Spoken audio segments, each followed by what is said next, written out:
And this is the truth. I feel sorry for her. I do feel sorry for her because whenever I think about her, I think about someone who is so unhappy with who they are that they have to pretend to be something that they're not. She has to pretend that she has this and that because this money or whatever. And even if she does have it, fine. But to talk about it all the time she doesn't. But anyway, talk about it all the time and to pretend like you're something you're not, so you feel better about yourself. You're never going to allow that. What that does is it puts up a wall between you, the real you, and the rest of the world. And so the real you never gets to truly connect with anybody because no one can get through the wall. It's an invisible wall, but it's there. And so you have to let down that wall and let people in. And so I feel sorry for her. I seriously feel sorry for people like her, and I feel like they need help. And all I want to do is to help these people and say, look, wake the fuck up. I mean, if you want to have a real life, with real, genuine relationships and connections with people, you have to allow them to connect to who you are. And the only way you can do that is to allow yourself to be vulnerable. You have to be vulnerable to someone, whether it's a friend or a relationship or whatever, in order to have a real, true connection with somebody. If you don't have vulnerability, then you don't have a true connection because that vulnerability means you trust that person. You're giving that person your trust, and trust is everything.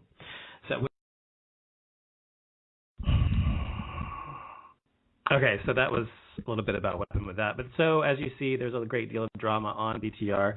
I mean, I went through all 200 shows, and I was trying to find clips that demonstrated this fact, and there's so many that I could have literally filled 2 hours with clips about drama that I had spoken about, or drama on my show, or drama about other people's shows, or drama in general. And I don't know, I generally just feel like people can just, if you don't like me, as I always say, this is what I always say and I've always said, if you don't like me, just fuck off. You don't have to like me. Just stay away from me. Stay out of my lane. You stay in your lane, I'll stay in my lane, and everything's just fine. But once you cross over and you start hitting my car with your car or start trying to shoot out my tires and shit, well, fuck you, bitch. It's on. That's how I am. That's how I operate. So now we're going to play a clip, 2 clips that are interesting. One, the first one is about God, and it's by someone that actually I find quite intelligent. He's on many shows in the chat room. His name is Stabby Bugs, and he's in this chat room right now, actually. And he actually has been he called into my show, I don't know, a few months ago, I think, and we were talking about God and atheism and religion or whatever, and that's something he has a very vested interest in. So although we disagree on some points, we have a lot of things in common the way we feel about it. Because I myself am not an atheist, he is, and but I am someone who's very anti-religion. So I'm going to play the gut clip, and then after that we'll discuss it for a minute, and then we're going to play the clip that my mother called into the show a couple of years ago, and we'll hear her. But here's a clip about God. It's me, it's Stabby. Hey, Stabby. How's it going? Good. I thought I'd call in and say what's up. Because I called the other day to the other shows because, like I said, someone's been pretending to be me. They've even called other shows, and the hosts weren't quite as smart, didn't really recognize me, so I don't know if they thought it was me or what, but it was not. Said that they used a double G and 1G, right? Double G. Hey. Yeah. Now we know how to look for you. Yeah.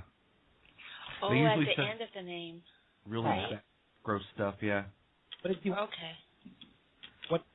Because I was talking, but go ahead and tell me what your thoughts are. On what? On what plan? Not religion, but afterlife and all that kind of stuff. On the afterlife, huh? Well, I don't really believe in afterlife anymore. I used to. I've used to do a lot of studying. I have a lot of books and stuff on ghosts and apparitions and all that. And most of it is all from just flim-flam stuff from the turn of the century in photography when they first learned how to use cameras. They scammed a lot of people and made ghosts. And those are only the real first ghosts that were ever appeared, kind of like UFOs. They didn't really start appearing until photography and stories and stuff. I don't know that. That's not true. Actually, in Egypt, that's not true. In Egypt, there are plenty of stories about these beings from other worlds or whatever. So that's not true. It could be they've been interpreted like that, but I don't think they're from necessarily from outer space. I think they're more from the land of the gods, which is interpreted from another place. Well, I agree with you that were said to prove that other alien life existed or whatever existed, and that they were not in fact those things. Of course, just like when they thought the world was flat, and of course it wasn't; it was round. So, saying that just because these things were set an afterlife, it doesn't mean that an afterlife does not exist. So if that's things like that, I'm sure there's things far more current that you could be looking at than those types of things to consider it. But I don't believe it. I'm just curious as to what your thoughts were on it and how you came to be to not. Let's look at it this way. If somebody has brain damage, if you damage someone's brain, they can lose control of their arms or their legs, or they can forget how to do things like speak or forget people, but they'll still remember motor skills like brushing their teeth or how to eat or do stuff like that. So you get more and more brain damage, and eventually you start to lose parts of your limbs. You can't move, no motor functions. So you lose all your brain function and you're dead. But when you die, you're supposed to automatically come back and have these motor functions. You're supposed to be able to have arms and legs again, or have some kind of consciousness. That's no. What about people that have complete brain damage and completely lose who they are, and then they come back and they get someone else? Are they a different person? Is their soul? Okay. If I say wait, please stop talking. Just let me say this so I can interject something. You can continue what your thought is.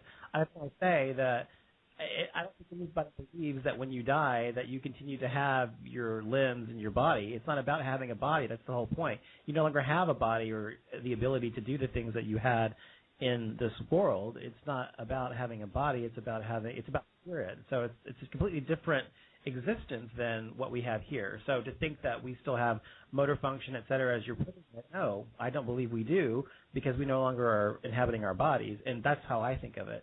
Go ahead. So you don't believe that you're going to go to heaven and be with your family and your friends and grandma and everybody else that you loved? No, I don't believe it exists the way people would like it to think of it. No, like you have some cloud, you sit there on a cloud with people that you love, blah, blah, blah. No, I think that, like as I told you earlier, that we have a consciousness that continues on, but I don't think it works that way. Do I think we can do what we want in terms of, like, when I say go somewhere, I don't mean physically go somewhere. I mean with our thoughts or whatever, or consciousness, not going somewhere by walking or taking a car or something. So if we want to be with another spirit that we knew in the past life or whatever, yeah, we can do that. We can be in the same presence of that spirit, yes. But is it somewhere where, like we see in the movies, when we go and we have dinner in a house in the sky or something? No, I don't believe that at all. But I don't think that it's such a big jump. That's what I'm trying to explain to you in my thought process anyway. It's such a big jump to think that we can go from being energy inhabited in the body to being energy unencumbered. I don't see why that's such a big jump. Why is that so hard to believe? Because if we are energy, it never dies. You don't believe I was always told of it like this: where does a candle flame go after it's blown out? It just ceases to be. It doesn't go anywhere. It doesn't become a spirit of a flame. It doesn't hang around. It just ceases to be. And that's just like us. When our flames go out, we just simply stop being. A candle flame is about oxygen and things of that nature, but it's not a spirit. It's not a spirit. Talk about it, I guess. So, I mean, I'm not trying to change your mind. I'm just trying to have a discussion with you about it because it's interesting to me, because I don't call myself an atheist because I'm not. An atheist believes there's absolutely nothing after life. I call myself, more of a humanist or something of that nature. But I am absolutely a believer in something beyond this because it's what I feel and whatever. Let me say one thing, and then I'll shut up about it. There was and this is something I'm sure you'll have a response for, but I'm curious what your thought is on this. There was a case about 10 years ago with a woman, and she was in the hospital, and she was dying, blah, blah, blah. And she had literally died, flatlined, whatever. She'd been dead for like 15 minutes. I mean, dead. And she said that she had an out-of-body experience or whatever. And she saw everybody below her, people coming in the room, out of the room, in the room, out of the room, whatever, and panicking. Apparently, they'd made some kind of mistake or something, and she died.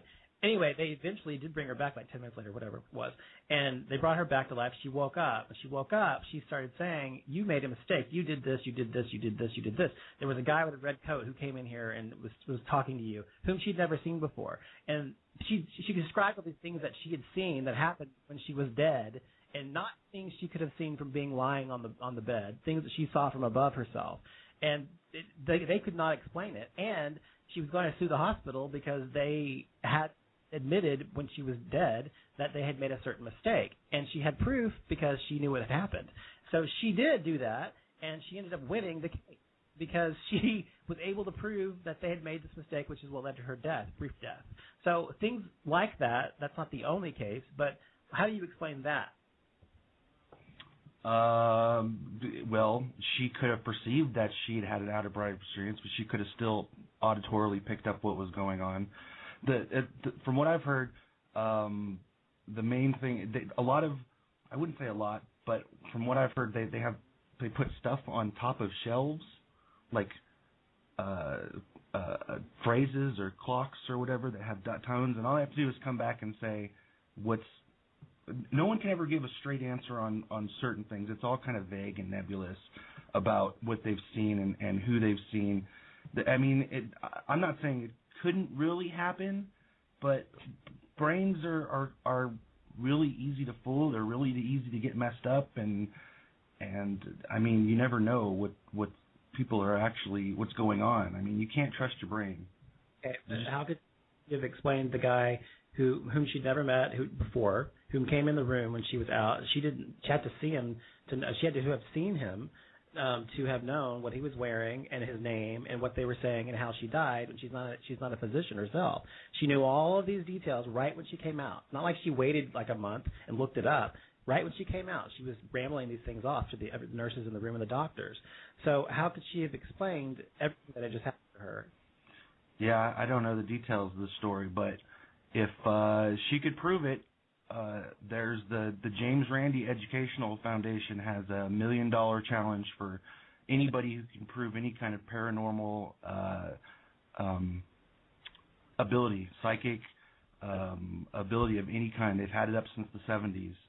I know all about that, and there are absolutely are charlatans out there who pretend to be psychic, who say they can tell you your future, or who they know exactly what's going to happen to you or whatever, and that's not what they're doing.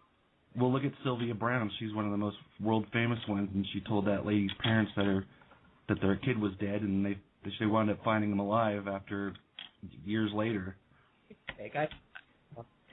And she makes millions of dollars off of celebrities. $1,000 30-minute reading. It's insane. It's insane. Yeah. But because she is a charlatan, and there are many of them, and it doesn't mean that there aren't ones who are also real. I mean, you can't say because just like because who? Miss Cleo? No, not Miss Cleo. No, not. Tell me this: if you had a reading with a psychic, what would they have to tell you specifically about yourself? For them, don't tell them. I'm saying just hypothetically about yourself for them to prove to you that they were real, as you put.